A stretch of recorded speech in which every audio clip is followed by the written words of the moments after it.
ଜାତୀୟ ଏକତା ଦିବସରେ ସମସ୍ତଙ୍କୁ ହୃଦୟରୁ ପ୍ରଣାମ।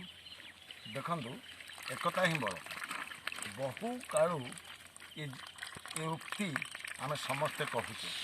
ଉଇଟିଏ ହେଉ, ପିମ୍ପୁଡ଼ିଟିଏ ହେଉ, ଆଜି ଭାରତର ସ୍ୱାଧୀନ ହେଉ ଅବା ମହାଭାରତ ଯୁଦ୍ଧ ହେଉ, ଯୁବରାଜଚନ୍ଦ୍ର କଥା ମନେ ପକାଇବା, ସମସ୍ତେ ଏକତାରୁ ହିଁ ସଫଳତା ହାସଲ କରିଛନ୍ତି। କିନ୍ତୁ ଆମେ ଆଜି ଦେଖନ୍ତୁ, ଏମାନେ ନା କାଟି ଖାଉଛନ୍ତି, ଦେଖନ୍ତୁ ବାଣ୍ଟି ଖାଉଛନ୍ତି।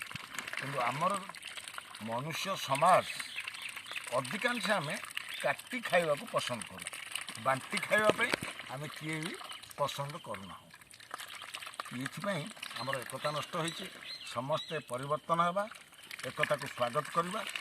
ଏକତା ହିଁ ବଳ, ୟାକୁ ପ୍ରାଧାନ୍ୟ ଦେବା। ପଲ୍ଲୀରୁ ଦିଲ୍ଲୀ ଯାଏଁ ଘରେ ଘରେ ଏ ବାର୍ତ୍ତା ସଚେତନ କରାଇବା। ନମସ୍କାର।